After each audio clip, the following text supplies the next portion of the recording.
Здравствуйте, дорогие подписчики! Сегодня мы говорим о карте «Десятка Пентаклей». Карта называется «Родная семья». Во внутреннем дворе средневекового замка 3 поколения семьи собрались вместе. Молодая пара, их маленький ребенок и седой бородатый дед. 2 их любимые собаки тоже находятся рядом.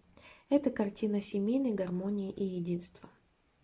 В классическом раскладе кельтский крест одна позиция оставлена для карты, известной как «Ваш дом». По замыслу карта, что выкладывается в эту позицию, описывает самых близких людей, которые видят вас каждый день и знают вас хорошо. Во многих отношениях десятка пентаклей в полной мере иллюстрирует представление об этом доме, просто описывая несколько поколений одной семьи, собранных под одной крышей.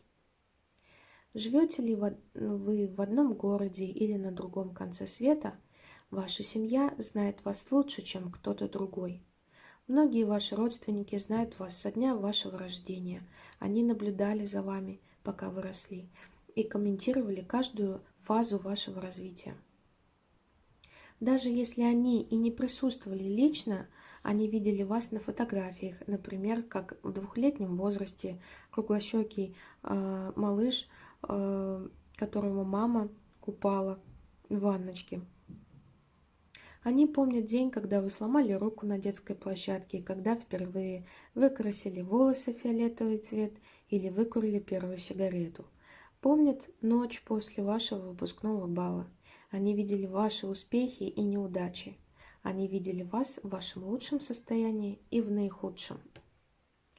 В романтическом раскладе десятка пентаклей является напоминанием, что ваши семейные отношения были вашим первым опытом, и что именно они служат моделью для построения всех последующих взаимоотношений, которые вы будете создавать до конца ваших дней. Если ваша семья окружила вас любовью и относилась к вам с уважением, вам будет легко контактировать с другими.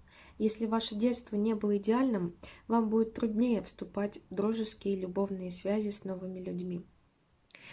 А по своей природе семейные отношения длятся всю жизнь. Большинство из вас, вступая в серьезные, связанные с обязательствами связи, надеются, что они будут долгими. Интересно отметить, что на этой карте присутствует изображение выступающей кирпичной стены и дверного проема в виде арки. Их присутствие намекает, что определенные границы необходимы даже в самых тесных и сплоченных семьях. Разделение между молодой семьей и их патриархом необходимо. В романтическом раскладе десятка пентаклей означает, что вы способны поддерживать должные границы, особенно когда дело доходит до управления сложностями ваших взаимодействий, как в вашей собственной семье, так и в той, которую вы создали. Традиционно десятка пентаклей известна как карта богатства. В астрологии она ассоциируется с 3-м десятком градусов Девы, где Меркурий, посланник богов, прилежно руководит линиями связи.